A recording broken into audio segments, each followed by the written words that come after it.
Bonjour, dans cette vidéo, nous allons voir l'essentiel à connaître sur les suites arithmétiques. C'est parti.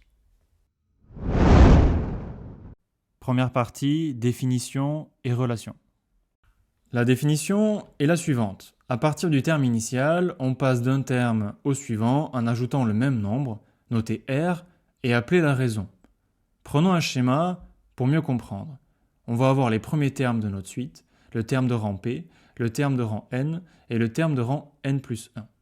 Pour passer de U0 à U1, comme l'indique la définition, je vais ajouter la raison R. Pour passer de U1 à U2, même principe, j'ajoute la raison R. Et tu l'auras compris, pour passer de UN à UN plus 1, je vais faire la même chose, je vais ajouter R. Ce qui me donne la première relation, la relation de récurrence, le terme initial et la relation UN plus 1 égale à UN plus R. Si la relation de récurrence ne t'évoque rien, je t'invite à aller voir ma vidéo sur les suites numériques, tu y trouveras toutes les explications.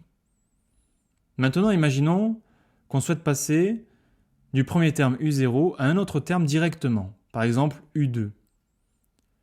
Eh bien, pour passer de U0 à U2, tu l'auras compris, il faut ajouter 2 fois la raison. Et pourquoi 2 au final ? Eh bien, parce qu'il y a 2 rangs d'écart entre U0 et U2. Et donc, si je veux passer de U0 directement à UN, il va falloir que j'ajoute autant de fois la raison qu'il y a de rangs d'écart. Combien j'ai de rangs d'écart ? Eh bien, j'en ai N. Je vais donc ajouter N fois la raison pour passer de U0 à UN. Maintenant, on ne part pas de U0, mais on part de UP. Et je veux passer directement de UP à UN. Combien j'ai de rangs d'écart ? Eh bien, pour calculer le rang d'écart, je vais faire N-P. Étant donné que j'ai N-P rang d'écart, je vais ajouter N-P fois la raison. Ce qui va me donner les 2 formes explicites d'une suite arithmétique.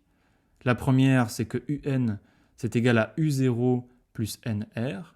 Et la deuxième, c'est que UN, eh bien, c'est égal à UP plus N-P facteur de R.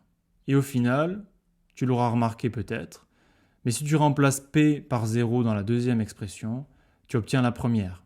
Donc au final, tu ne peux retenir que la deuxième. Deuxième partie, le sens de variation. Pour le sens de variation d'une suite arithmétique, la méthode est la suivante. Le sens de variation dépend uniquement de la valeur de la raison. Par exemple, si la raison est un nombre strictement positif, eh bien je vais ajouter un nombre à chaque fois strictement positif d'un terme à l'autre. Les termes vont donc grossir et ma suite sera croissante. Si ma raison est nulle, si elle vaut 0, il ne se passera pas grand-chose, les termes seront tous égaux et donc ma suite, eh bien, elle sera constante. Et enfin, si ma raison est un nombre strictement négatif, j'ajoute à chaque fois un nombre négatif pour passer d'un terme au suivant, ma suite sera alors strictement décroissante.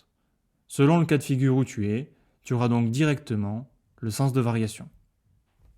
Troisième partie, les sommes de termes consécutifs. Pour calculer la somme des termes consécutifs d'une suite arithmétique, on dispose de la formule suivante. Tu vas devoir multiplier le nombre de termes de la somme par le calcul suivant, premier terme plus dernier terme divisé par 2. Prenons un exemple pour mieux comprendre cela. On va considérer une suite UN arithmétique de terme initial 2 et de raison 1 quart. Et il faut calculer la somme notée S qui va de U11 à U25. Première chose à faire, déterminer le nombre de termes dans la somme. Et pour cela, il y a une technique. On prend le rang le plus élevé, on va lui soustraire le rang le moins élevé et ajouter 1 au résultat. Donc ici, ça donne 25 moins 11 plus 1, c'est-à-dire 15, c'est le nombre de termes qu'il y a dans la somme. Ensuite, il faut déterminer le premier terme de la somme et son dernier terme. Et pour cela, on va utiliser la forme explicite UN égale à U0 plus NR. Pour U11, je vais remplacer N par 11 et obtenir U11 égale à U0 plus 11R. Je remplace le terme initial et la raison par les informations que j'ai dans l'énoncé et j'obtiens 19 quarts. Ensuite, pour U25, même principe, en remplaçant cette fois-ci N par 25. Je remplace le terme initial et la raison encore une fois et j'obtiens 33 quarts. J'ai toutes les informations pour utiliser la formule. Je remplace et je calcule. Alors, c'est pas vraiment sexy ici, mais ça sera pas toujours comme ça. Et ici, on va obtenir comme résultat 195 demi. C'est bon, j'ai ma somme. Si cette vidéo t'a plu, n'hésite pas à liker et à t'abonner. On se retrouve tout de suite pour une prochaine vidéo.